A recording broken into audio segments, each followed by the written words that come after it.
Hello everyone and welcome back. Now, in the previous video, I introduced you the sort of geometric perspective of dynamical systems on the line, right? One-dimensional dynamical systems. Now, in particular, what I emphasized to you is that fixed points are very important. They're so important that I want to spend this entire video lecture talking about them, okay? So let's first remind ourselves what we were talking about. Remember, we had a one-dimensional dynamical system. So this is an n equal to 1 equation. And in particular, we said that we had a fixed point when the following happens. So we have a fixed point. We'll say x star if f of x star is equal to 0. So you have a point where the derivative of your solution is equal to 0, okay? So that means that now you have a way of finding fixed points. If I give you a differential equation, I say, find all the fixed points. You're just solving a function equal to 0, right? Remember, in the previous video, we saw sine of x. We saw that there's fixed points at every multiple of pi. That means that there's infinitely many fixed points at that problem. Okay, so in this case, we have a few different names. So let me remind you, we call these things fixed points. We call them steady states. I'll show you why in a second. We call them equilibria. Sometimes people call them a rest state. It kind of depends on which area of math, physics, or engineering you're coming from. That would sort of inform what you would talk about these things, right? So a lot of engineers might call them a rest state. We call them an equilibrium because they sort of represent a balance point. So if you think about the picture from the previous video, I had arrows sort of flowing from both sides into, say, pi. That's the sort of balance here, right? It's sort of tipping the scales from flowing right to flowing left. But the steady state and the fixed point, those are the ones that I'm probably going to use the most, because what this actually says is that for a trajectory, so we call a solution of this a trajectory, something that flows through phase space. So for a trajectory, x of t,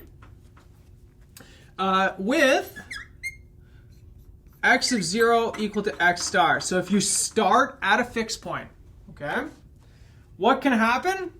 Well, we have x of t is equal to x star for all t. Backward and forward in time, doesn't matter. So that means you're stuck there, right? You're in equilibrium. You are in a perfect state of balance. You are resting. You are steady. You are fixed. Okay, so that's where all of these names come from. So this tells me if I start at an equilibrium, I stay at an equilibrium. Okay, so for example, you're going to always sort of think of these things as balance points, right? Maybe you have a little mountain and you put a ball on the top of it. It could flow to the right, it could flow to the left, but there's always that perfect point of balance that if you can get it to sit there, it will sit there forever if it's uninterrupted. Now, there's another key aspect of these fixed points that I want to dwell on, and that is stability. Okay, so stability is an extremely important concept in dynamical systems, and in this case, we would say x star is stable. Okay, so this is a new sort of terminology. If x0 is taken close. Now I'm going to put this in brackets for a second. We'll come back to it. But if x0 is close to x star, then x of t with x of 0 equal to x naught stays close to x star. Okay, so maybe you don't like that. It's a little too fluffy of a different definition. Towards the end of this video, I'm going to give you the precise mathematical statement that helps us capture stability of a fixed point. But first of all, let's just look at something. If I start an initial condition that is close to my fixed point, then my solution will always stay close. It'll not get pushed away. So again, think about the previous example with sine. We saw that all of the odd multiples of pi, they converge in, solutions that start close to them converge inward. We would say that those are stable. Whereas, say 0, for example, everybody that starts close eventually gets pushed away. We would say it's unstable, right? It is not stable. Let me give you a precise example, okay? Let's start simple. Let's do x dot is equal to x squared minus 1, okay? So let's draw the phase line diagram. Let's do this geometrically, all right? I'm not solving that. I do not want to solve it. If you really wanted to, you could use separation of variables, you could use partial fractions, all the stuff that I guarantee you hated when you learned it. So let's do the geometric version. Remember, you do x versus x dot. And so you just plot the curve x squared minus 1. That's great. I can plot that, right? And everywhere that thing is positive, we're flowing to the right. Everywhere it's negative, we're flowing to the left. So rightward flow, leftward flow, rightward flow. And equilibrium values are where this thing intersects the x-axis, the zeros, right? The same thing that you spent like all of your calculus class trying to solve for. Well, here's a nice application of it. It gives us equilibria. So here's 1, here's 2. Let's ask ourselves, which one of these is stable and which one is unstable, if any? Let's start here, okay? You can see the arrows are pushing in. So imagine if I start with an equilibrium here, start with an initial condition here, what happens? I get pulled closer and closer and closer until I converge in. Same thing, if I start with an equilibrium over here, I get pulled closer and closer and closer until I converge in. So, because all of the arrows are contracting in nearby, this is stable. Okay? If you start close, you get sucked in like quicksand. Now let's look at the other equilibrium. If I start right here, I am getting pulled far away, right? So again, this is my example of a ball on the top of a mountain. If I start the ball just really, really close to the mountain, but not right at the top, I roll away. Same thing happens on this side, right? I roll away. So that means that no matter how close I start to this thing, I always get pushed away. I do not stay close. So I get unstable. Okay, so I know you probably didn't like my sort of formal definition, but you should be able to see it here, right? If everybody's sort of pulling you in nearby, you're stable. If you're getting pushed away, you're unstable. Let's keep going. Let's do another example. Okay? So, here's a fun one. We're going to keep doing a whole bunch of geometry here. All right, x minus cos of x. The first thing you're going to say to me is, Jason, that is going to be horrible to have to plot, right? So now Jason, you gave me this great method of drawing these little phase line diagrams, but what happens if I can't plot it? Well, we can be clever about this, right? Let's be clever and let's plot. So let's plot y equal to x and y equal to cos of x separately first.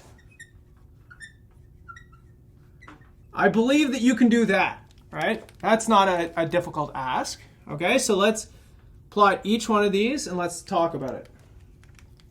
So let's do cos of x.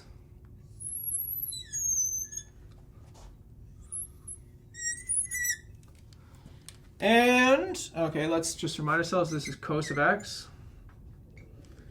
And here is sine of x. Just x. Okay?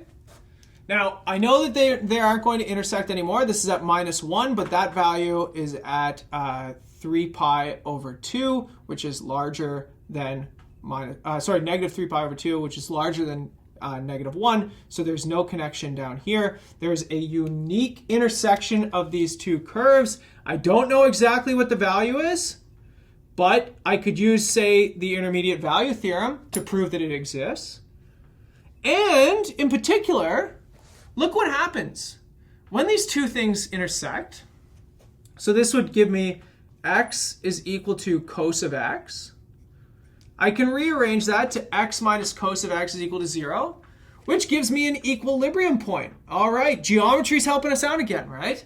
So I didn't have to do a whole lot of thinking here. I just had to have some understanding of the geometry of these equations.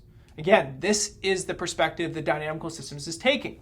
So I know that there is a unique equilibrium value, and I can use this to sketch my phase line diagram. Okay, so let's put my equilibrium point x star on my phase line. I'm not going to plot two axes anymore. Remember I said when you start getting really good at this, you should be able to just plot a single line. Okay, so let's take a look at this. When I'm to the right of my equilibrium value, the function x is above cos of x. That means that x dot is positive. That means that I'm flowing to the right here. Look at that. Didn't have to do, I didn't put a single number in. Similarly, when I'm to the left, the function y equals to x is below the cosine function, which means that x dot is negative. I'm flowing to the left. So we can ask ourselves, is this equilibrium, or this steady state, or this fixed point, or this rest state, is it stable or unstable? Well, I can look at it. I see everybody's pushing me away. So, unstable.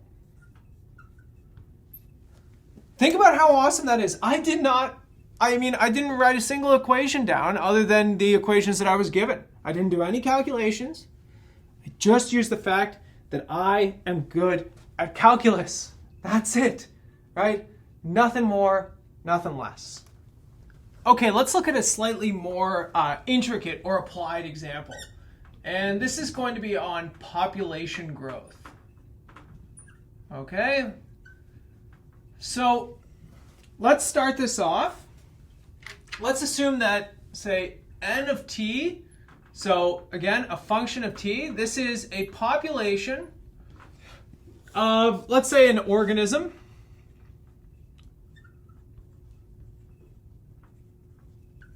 At time t. Okay? Now, the simplest growth model, so simplest model, could be just that this thing reproduces and grows. And it does it at a constant rate. Okay? So let's say n dot, so the change is proportional to the amount of population you have. Okay? In this case, R is positive, and it's what's referred to as the growth rate, right? So if I have a very, very small population, then they reproduce at the same rate as if I have a large population.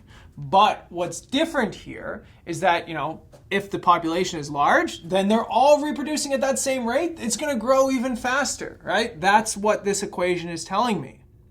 Very, very, very simple equation. It's so simple, in fact, you could solve it, right? You can use separation of variables on this one. You don't have to be too scared. You could actually just get the solution. This would give you the initial value of the population times e to the RT, right? So this would be something like a Malthusian population growth, right? Just unbounded growth. This thing is going to take over the entire universe eventually, right? It's just growing at an exponential rate. It never settles down. So clearly this is not a great model for population growth, right? It tells us that, things are just going to keep growing and growing, but what about if they run out of resources, right? What if it just gets too crowded, right? You can imagine you have a colony of yeast in a petri dish, right? And they're consuming something and they're growing at a constant rate here. Well, the petri dish is only so big, right? The yeast isn't going to take over the universe here, right? Eventually it's going to run out of stuff to eat and you're going to have to start dying off, right? And so that means that we should be augmenting this model to account for the fact that we can't just grow forever. So in particular, we should say that the per capita growth rate, which is just the derivative of n divided by n. The per capita part is divided by n, right? That's the per population value. Growth rate is the derivative. This should become, it should become negative for large n, right? If the population is too big, eventually the population is going to contract itself, right? You can only support so many individuals. There's only so much space. It's a finite universe. So what we're going to do is we're going to introduce something called a carrying capacity. So you say, let K equal to the carrying capacity. Now, this means this carrying capacity denotes the maximal population that your environment can support, right? So maybe you're on a deserted island. It's only producing what, enough coconuts or bananas or something like that for 100 people to survive on there. After 101, that 101st person is not going to be able to survive. They're eventually going to die off due to lack of resources. Okay, so that means that we're going to think of two possibilities. If my growth rate, my per capita growth rate is positive, that means that I'm below the carrying capacity. Okay? So if I have room to grow, so I'm going to grow. Similarly, my per capita growth rate will be negative if I'm above carrying capacity, right? Too many individuals, somebody's got to go. So how can we build a model to reflect this? Well, there's a whole bunch of different models you could easily come up with, right? Any function that adheres to this thing is going to do it for you. You can have a whole lot of fun. You can make up your own models if you want. I'm going to give you a simple model called the logistic model, okay? Literally the simplest version that will capture this thing. Although there's a million variations on this model.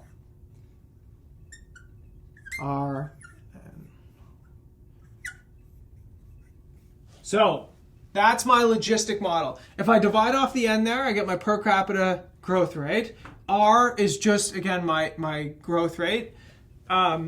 It could be anything. I could even just scale it to be 1. It doesn't really matter. But here's the important part, this 1 minus n over k, right? You can check very easily that I am adhering to this carrying capacity condition that I just put in, right? And essentially this tells me that if populations get too big, my population starts to contract. I can't support that many individuals. Here's another fun thing that we should be pointing out to ourselves. The phase space. All right, so this was from 2 lectures ago. We said that we're always sort of thinking about these things as evolving through some sort of space. Now, n is a one-dimensional quantity. It's a population, but it doesn't take on negative values. So in fact, our phase space is only the positive values of n, right? There would be no use to me plotting out what a negative population is. What does it mean to have negative 10 individuals, right? So this is a sort of interesting little way of sort of working in some of these concepts, right? This idea of a phase space that we've talked about when it comes to dynamical systems, the space that we are flowing through. Now, let's do a phase line diagram. Let's ask ourselves, what is going on in this model? Okay, well, my phase space is just from 0 up to infinity. Now, I can easily identify 2 fixed points of this thing, okay? one fixed point is at 0. So here, and this is at 0. And I have another fixed point here at k. This is already factored, right? It's a polynomial. Beautiful. Again, nothing more than just basic calculus. Now, if I plot this, this is a concave down quadratic polynomial. It looks like this. It has two roots, one at 0 and one at k. I'm not even going to plot this because I don't need to do it, right? I am good enough at calculus, and you are good enough at calculus to not have to plot this. So I know that between 0 and k, my function is positive. That means I'm flowing to the right. I know beyond k, my function is negative. I'm flowing to the left. Now, what's going on? Well, let's interpret this. First of all, if I start with a very, very small population, I get pushed away. I grow. So, unstable. Similarly, if I start with any population that's positive, frankly, I'm going to get contracted into the carrying capacity. So, for example, if I start with a tiny little population, maybe, 2 or 3 individuals, sort of like Adam and Eve scenario, I'm going to grow and grow and grow until I cannot grow anymore. Similarly, if I start with millions and millions and millions and millions, too much, overcrowding, we're going to die off until we start coming down into the carrying capacity. So, what does this mathematical model tell you? It says a population will grow until it cannot support itself anymore, right? It's going to keep growing until it reaches the carrying capacity. If it's above the carrying capacity, it will die off until it gets exactly to the carrying capacity. It will not go below the carrying capacity, right? It will just get itself down to this perfect balance where you can live in harmony. You say we have exactly the amount of resources to support our population in this case. So, for example, if we wanted to do a couple little plots here, we can extract, we can lift this information, and we can plot n of t versus time. So the only way that we ever get to this equilibrium at 0, this extinction state, the population is 0, is if we start with no population, which makes perfect sense, right? You have no population, nobody's breeding, right? There are no population of T-Rexes on the Earth, and therefore there is not going to be a population of T-Rexes on the Earth because they are not breeding to create a new population. So, what happens with everybody else? Well, we've got a carrying capacity at k, that's an equilibrium value, and then what happens is there's sort of two distinct qualitative cases. Let's put k over 2 in here. That is the critical point of my right-hand side of my nice little polynomial. So first of all, what happens?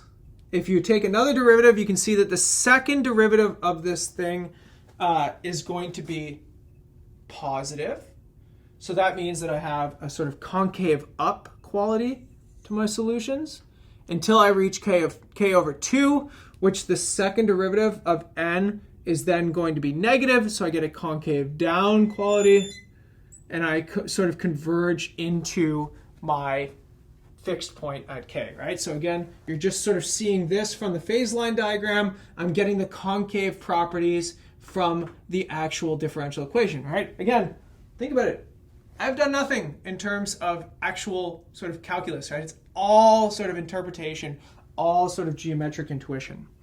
If I start above k over 2, then I'm always concave down, and so I just kind of go like this and converge into my solution of my differential equation, or into my carrying capacity.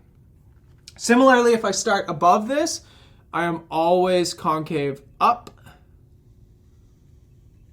and I just converge down into my carrying capacity. So really the sort of most interesting one is when you start from a small population below half of the carrying capacity, because you get this cool little S curve. This is a very, very famous curve in mathematics. It's called a sigmoid curve. If you've ever done anything with a neural network, you will know a lot about sigmoids because they are the fundamental building block of neural networks. But nonetheless, we sort of see them show up in this population model. Okay, so I gave you some examples. I gave you some intuition. I talked about stability a little bit. Let's do some actual math, okay, right? So I've gotten through a lot of this lecture, or even this lecture series so far, without doing any real math in some sense, right? So Jason, is everything just hand wavy? Is that why you like dynamical systems? Because you don't actually have to work? Of course not, right? There is a mathematical justification behind everything that I am doing so far. I've just kind of swept it under the rug a little bit so that you can get an intuition for this. But the question is, how do we capture stability of a fixed point, okay? So let's do it from mathematical principles. So let's start with x dot is equal to f of x, and x star is a steady state, a fixed point, right? I told you I'm going to keep using these words sort of interchangeably until they all become synonyms in your head. So clearly this tells me that f of x star is equal to 0. Okay, so remember my sort of informal definition of stability was you start close, you stay close, right? That's it. You can do it in one sentence. Start close, stay close. Well then, if I would like to capture sort of closeness, I'm going to measure how far I am from x star. So I'm going to use a new variable, let's call it eta of t, which is going to be my solution to my differential equation minus x star. Okay, so I'm asking myself, how far am I from the equilibrium point, right? That's what eta is capturing. It's a distance measure. All right, well, I can take time derivatives of this thing. I can say, what's the time derivative of eta?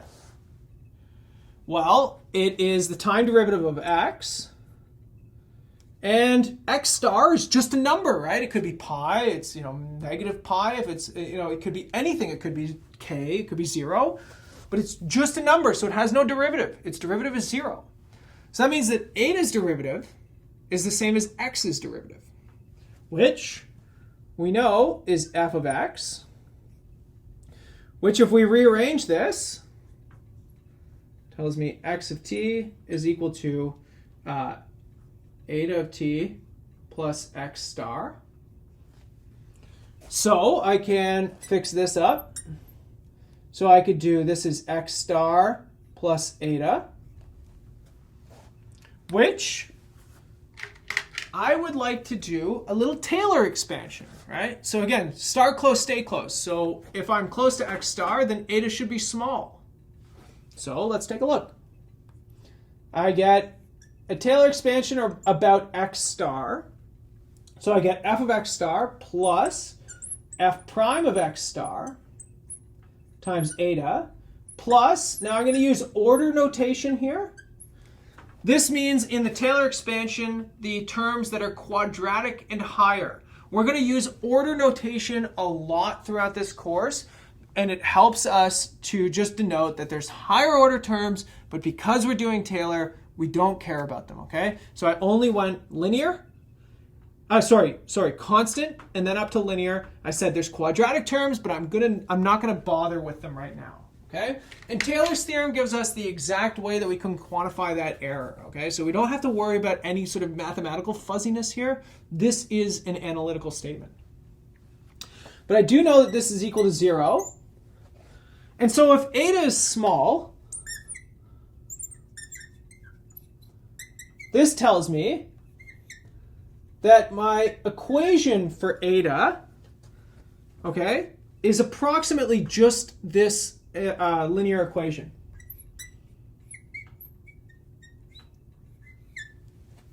All right. Now, what do solutions to this thing look like? Well, honestly, it's not really that interesting, right? F prime of x star is just a number, 2, 7 minus pi, right? So this is a linear differential equation. So this tells me two things. One, if f prime of x star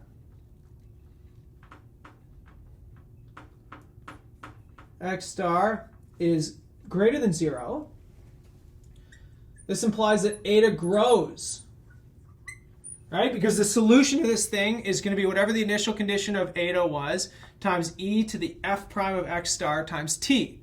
So if f prime of x star is positive, exponential growth, right? It's this thing right here. Just replace r with f prime of x star. If f prime of x star is negative, eta decays.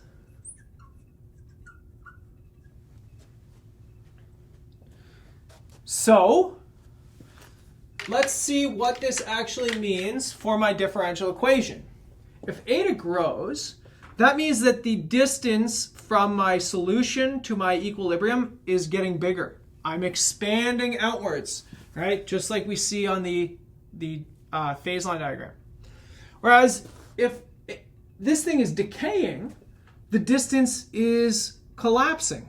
It's getting smaller. I'm contracting. And so in this case, I get stability if the derivative is negative. In this case, I get instability if the derivative is positive. That gives me a quick and easy verifiable condition to check whether or not I have stability in my model, right? All I need to do is identify a fixed point, take the derivative of my differential equation, and check if I get a positive or a negative number, okay? If it's positive, my fixed point's unstable.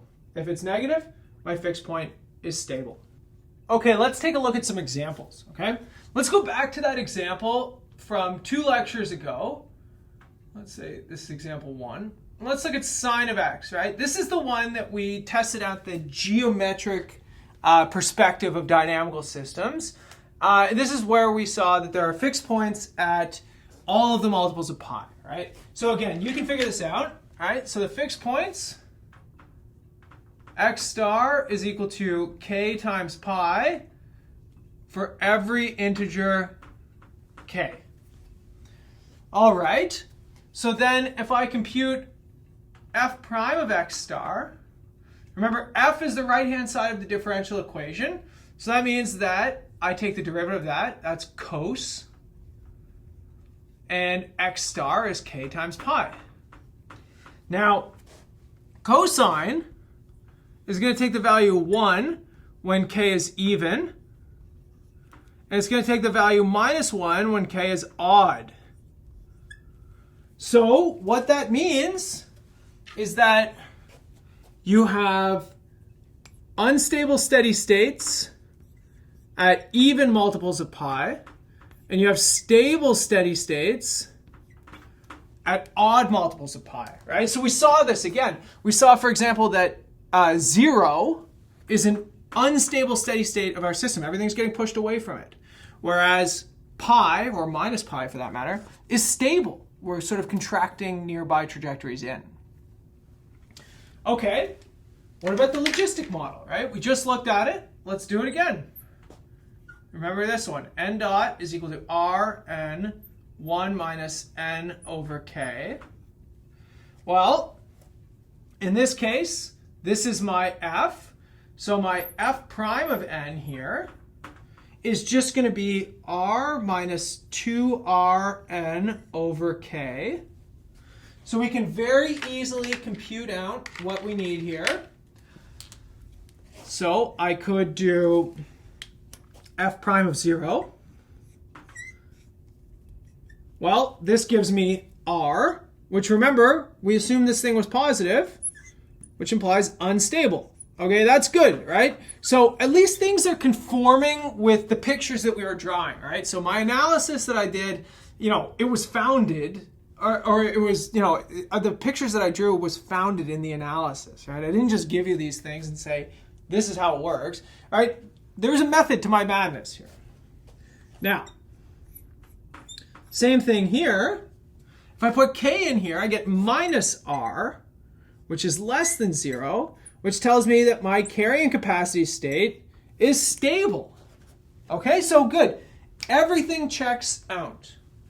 So now, let me do a little bit of mind reading for a second.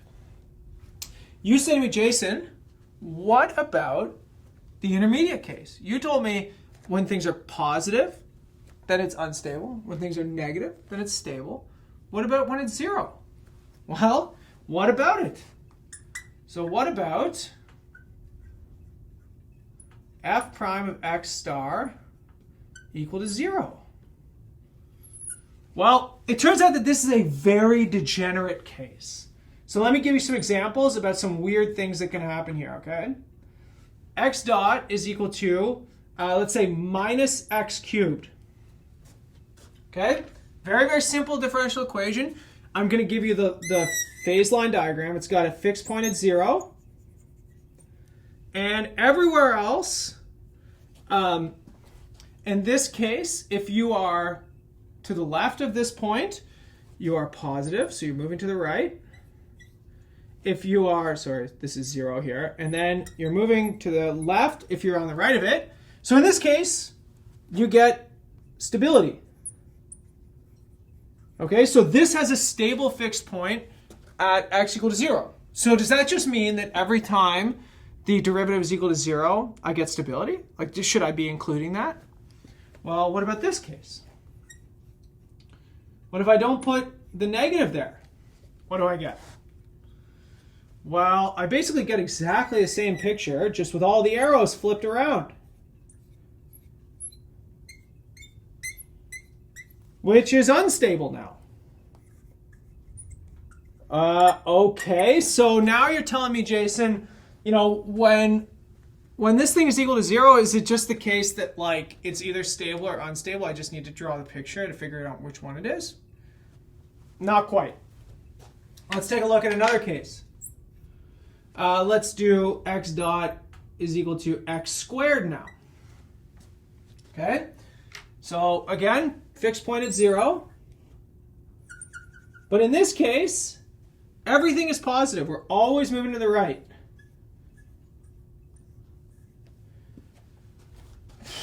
That's not good, right? I'm not contracting. I'm not expanding. I'm sort of stable on the left and unstable on the right.